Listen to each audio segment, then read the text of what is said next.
ushaka inka aryama nkazo, ushaka ubukire arara ubusa. Iki ni igitabo rero turimo turabasomera, nkaba mbifuriza kuryoherwa n'ubutumwa bukubiye muri iki gice gikurikira. Muri kumwe n'Uwiringiyimana Patience.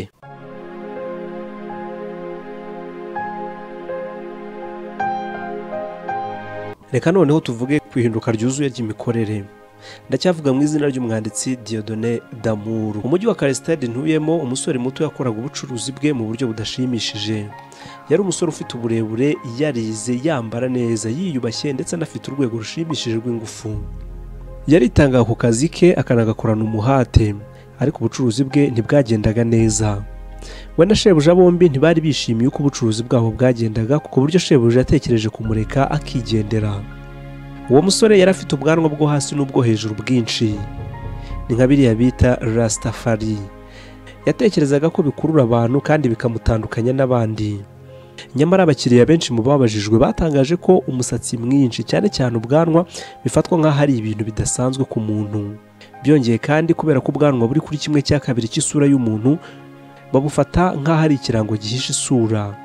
Icyo kirango kikaba gisobanura ko hari icyo nyiri kugikoresha yabahishe. Ubwo uwo musore yumvaga ibyo, yahise ajya ku kanya mu rugo kogosha bwa bwanwa bwe. Umunsi wakurikiyeho yaracuruje birushijeho, imikorere ye itera imbere, gucuruza kwe gukomeza kuzamuka. Mu mezi 2 yari umucuruzi ugezweho muri iyo sosiyete. N'abandi bagenzi be batashakaga kuvugana nawe bahindutse abakiriya be b'ingenzi, barebeye ku bandi bazaga bamugana. Ibaze nawe iyo ataza kumenya ko umusatsi mwinshi ku musore ushobora kumusubiza inyuma, ntaba yarahombye mu murimo we mushya. Buri kimwe cyose gifite akamaro. Kimwe mu bintu by'ingenzi mu mahame y'amahirwe kandi cy'ingirakamaro cyane nuko buri kintu cyose gifite akamaro. Kirabara. Buri cyose kirabara, atari uko icyo ushatse kubara cyose kibara, ahubwo ari uko ikintu cyose gifite akamaro kirabara. Ikintu cyose gito ukoze cyangwa se udakoze kibara ku buryo bumwe. Muri make gifite akamaro.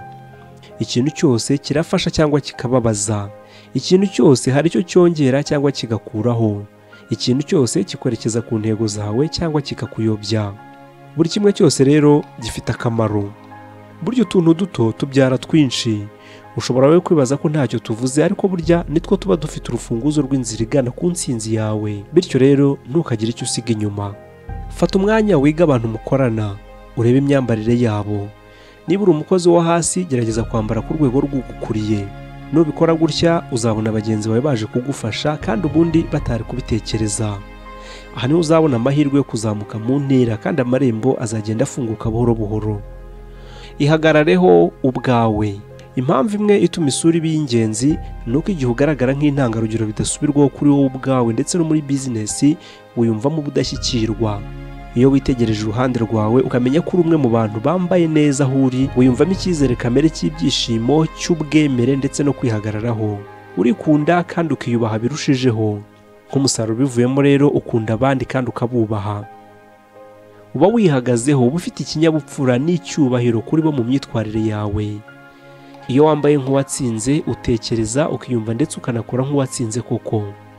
Imyitwarire yawe iyo utambuka, uganira, wambaye ukaberwa, bikugaragaza nk'umuntu w'umunyacyubahiro kandi bikagira icyo biguhinduraho. Bituma wiyumvamo ko uri umuntu utandukanye cyane n'abandi mu byo ukora byose. Buri kintu rero kigira agaciro kandi kirabara. Ugurura amarembo. Imiterere n'imico byawe bishobora kuba ari byo mbaraga z'ingenzi z'ibitera amahirwe yawe. Igihe ubifatanyije no kwiyemeza gukora umurimo wawe mu buryo ntashyikirwa bugezweho, bituma ushishikariza abagukurikije kugufasha mu kujya mbere ku murimo wawe. Uko uri mwiza ku bandi, nabo bazakubera beza kurushaho. Uko uri umunyakuri ku bandi, niko abantu bazashaka kubana nawe banakorane nawe. Bumwe mu buvumbuzi bw'ingenzi mu miyoborere, cyane cyane ya muntu, ni uko imiyoborere myiza ibaho iyo abandi bantu bashaka ko ubayobora. Uko ufatanya ukanakorana neza n'abandi, niko nabo bazakwifuriza iterambere. Amarembo yawe azafunguka kandi ibyo byose ntibizashoboka kubw'amahirwe gusa. Reka turebe noneho ibijyanye n'imyitozo ndetse n'icyo wakora. Kuva uyu munsi ishyiremo kandi ukomeze ibitekerezo bishyashya kandi byiza. Uko byamera kose ntacyo ufite utakaza. Buri munsi uko byutse ujye uhora wibona nk'umuntu uboneye, wifitiye icyizere, w'igikundiro kandi ukundwa na buri wese. fata umwanya wo kwereka abandi ko bafite umumaro. Ntugacikwe n'amahirwe yo gusingiza no gushima bagenzi bawe ubatera akanyabugabo. Mu kigo cyawe jya ukora nk'aho uri umuntu w'icyamamare ubasha kubemeza mu bitekerezo.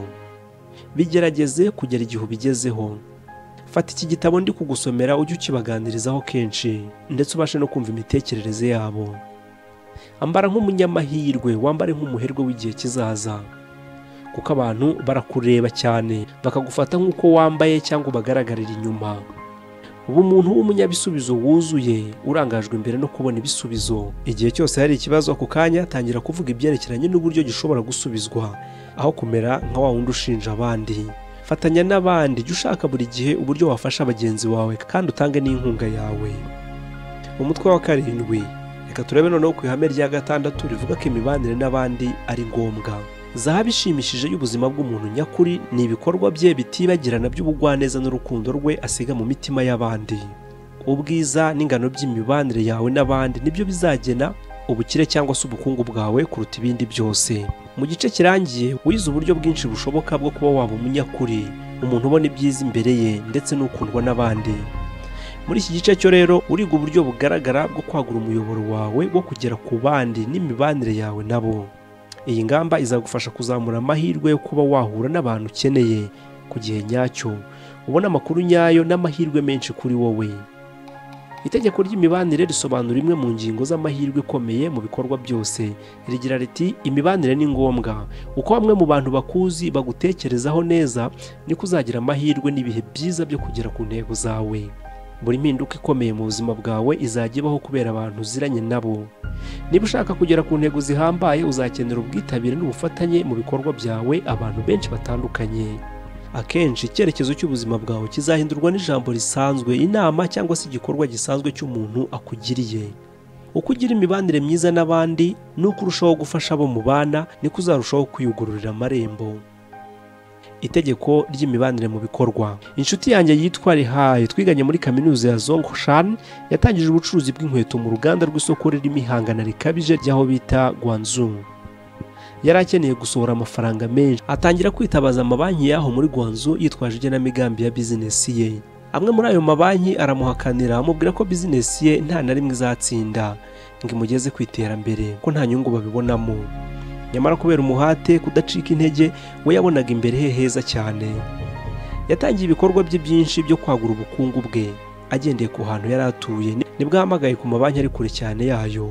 Nyuma nibwo yaje kubona banki cyangwa se yaje gutombora banki n'umukozi wayo wari kuri kilometero hafi 140 mu mujyi bita Shenzhen.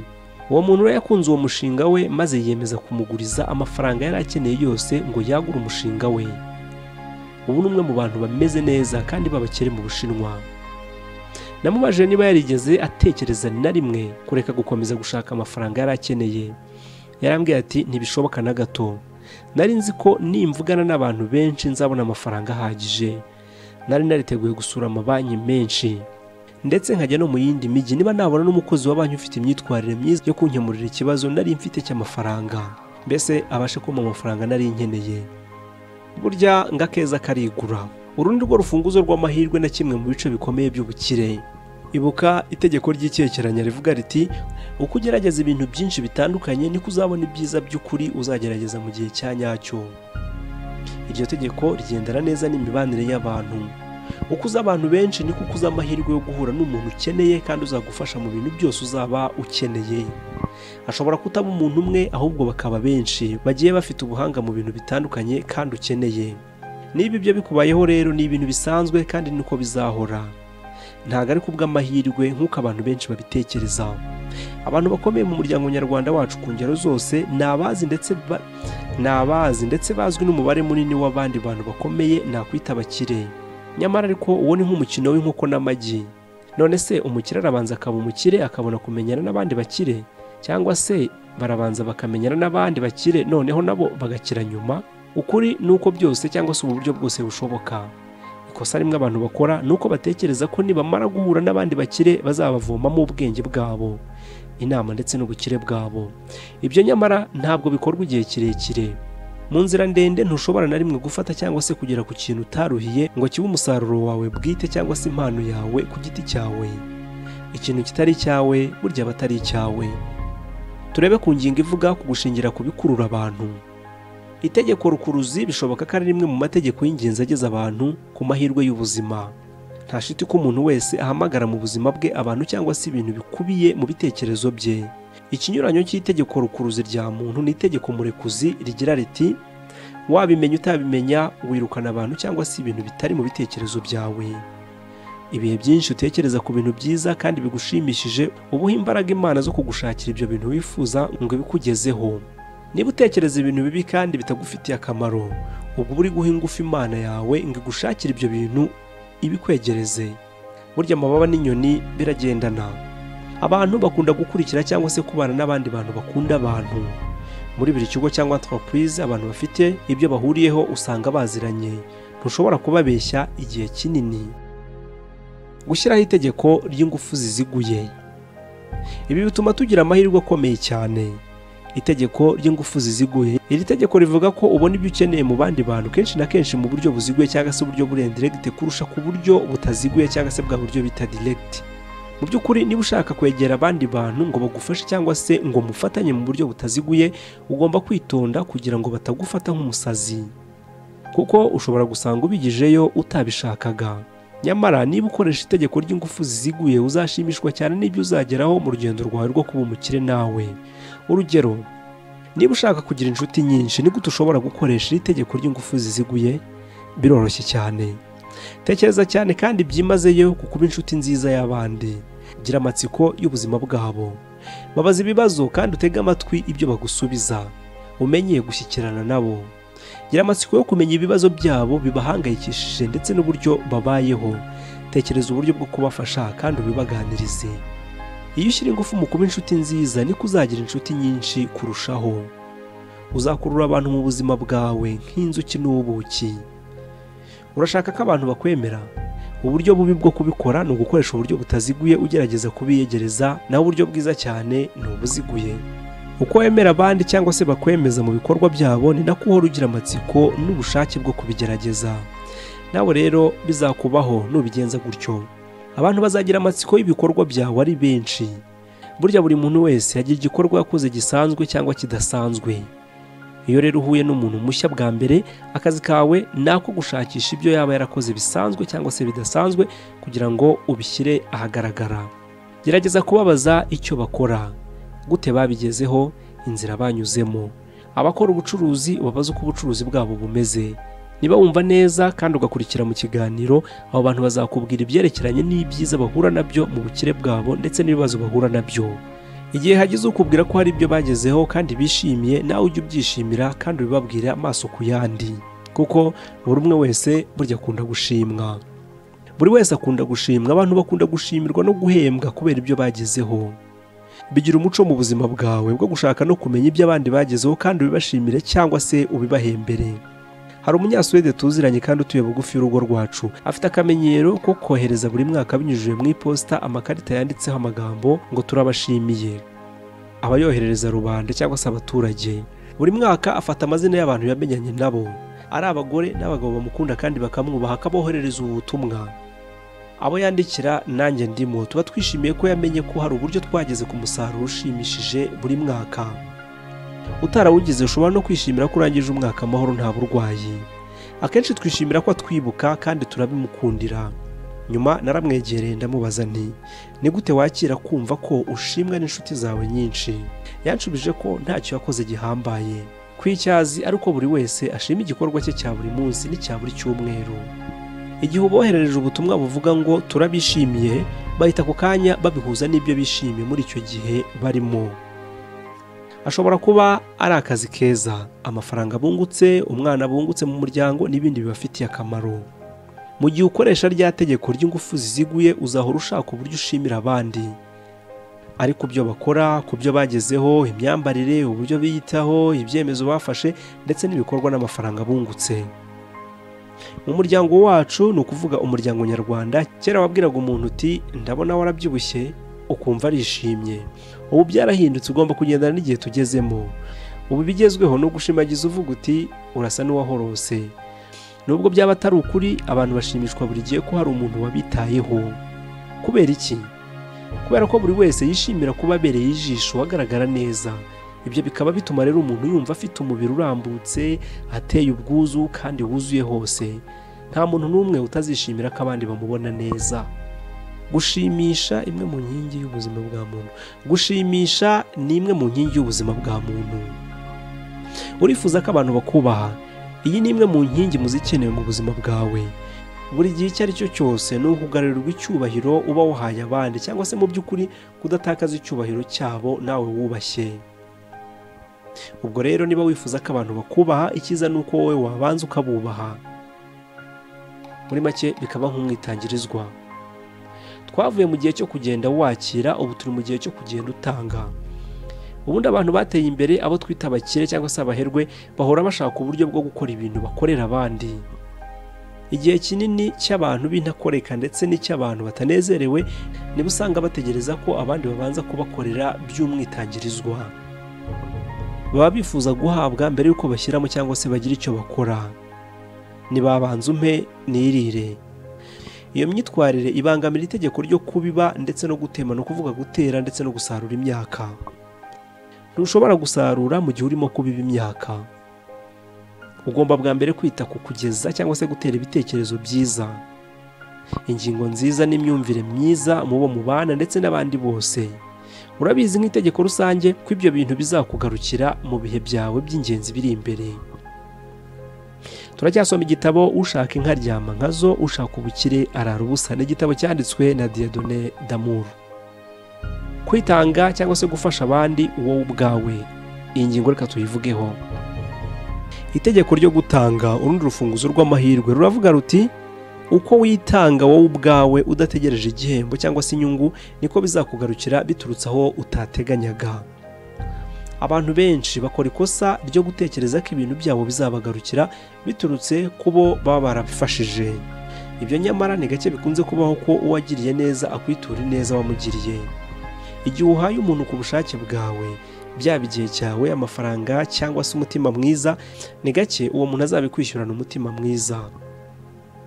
Aha ariko ntugacike intege. Iyo ugize neza uba ushyize ingufu mu itegeko rukuruzi rigenga isi dutuyemo. Ingufu rero z'iri tegeko zizashyirwa muri banki y'isi. Bakubikira ibyiza ushaka kandi ukeneye.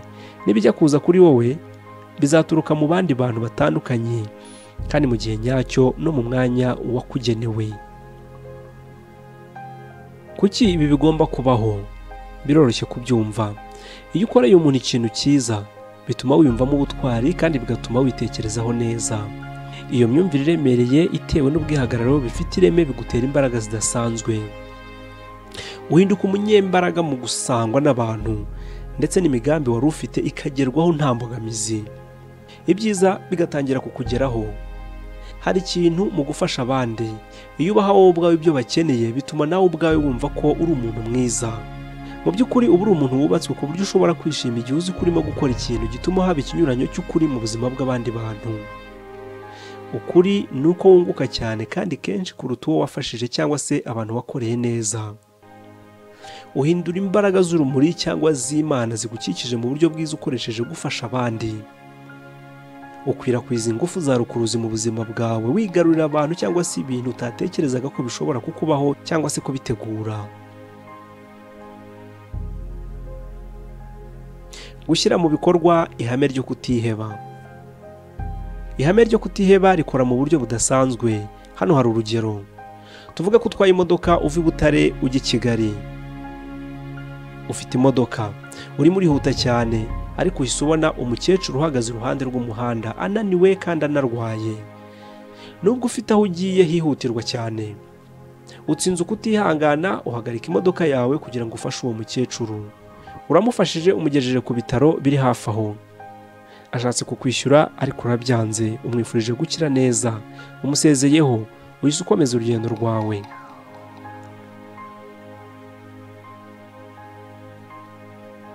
Ubwo butungurwe bwawe bwafashe iminota 20. Birashoboka ko mu kutabimenya kwawe wakoresheje imbaraga z'Imana ziri mu myemerere yawe. Ugera aho wari ugiye ukerereweho gato, ariko usanga uwo mwari mwasezeranye guhura yakurushije gukererwa. Nta na kimwe watakaje. Si ibyo gusa, hari icyabaye muri iki gitondo. Tuvuge ko uri umucuruzi, umuntu mwahuye ashobora kukubera umukiriya we akataraboneka. Iyo utitonze ngo ufate umuntu wese muhuye neza, ugenda wigizayo amahirwe y'abantu bakakubereye abaguzi kandi bakaguteje imbere.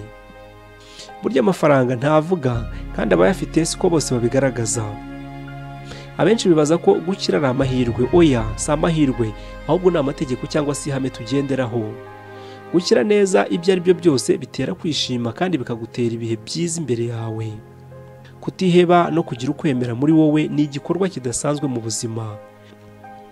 Uko imyaka ihita, abagabo benshi n'abagore nakwita abakire cyangwa se abakungu batanga buri gihe 10% cyangwa se birenzeho by'umushahara wabo. Iyo myitwarire y'ubumuntu isa no gutangira igikorwa cyo gukogota imbaraga zikomeye zo gutanga no gukurura ubundi bukungu mu buzima bwabo, bisumba kure cyane amafaranga batanga. Ikiriho ni uko umererwa neza kurushaho iyo ukorana na bagenzi bawe bagukunda birengeje. Ibyo bikaba no kuri buri wese. Niba wifuza ko abaherwe bagenzi bawe mukorana, ugomba kwambara nk'uko bambara, ukitwara nk'uko bitwara. Niba ushaka gufatwa nk'umuntu wiyubashye, ugomba kugaragara nk'umuntu wiyubashye ubwawe. Buriya ubumuntu buriturwa, gira so yiturwa indi. Nasomye mu gitabo ahantu bavuga umuntu muri Amerika witwaga Yohani yatangiye ari nyakabyizi ahembwa amadolari 3.75 mu cyumweru, hafi ibihumbi 3 by'amanyarwanda. Yabikaga 20% naho 50% akayatura mu rusengero, agatungwa na 30% asigaye. Bavuga ko yishoye mu byo kwikorera ku giti cye cyangwa se gukora business bigendanye n'amavuta, aza gushinga Standard Oil, sosiyete ubikomeye muri Leta Zunze Ubumwe za Amerika. Hari ikintu gishimishije abantu bamwibukiraho. Umutungo we wose awukomora ku kuntu yatwaraga imodoka arondereza amavuta, ku buryo yagabanyije ikiguzi cy'amavuta ku banyamerika. Yakoresheje amayeri yose mu kazi ngo abashe kubona amavuta menshi. Yakoze uburyo bukomatanije kandi bugoye bwo gutanga amavuta. Yari akomeye cyane mu kazi ke ku buryo yashoboraga gucuruza amavuta ku giciro gito. Yari ashoboye kwambura isoko uwo ari we wese wahendaga. Standard Oil bayitaga monopoly cyangwa se ubwikubire, ariko mu by'ukuri yaharaniraga inyungu z'abaguzi. Isosiyete rero yari ishingiye ku kudahenda abaguzi.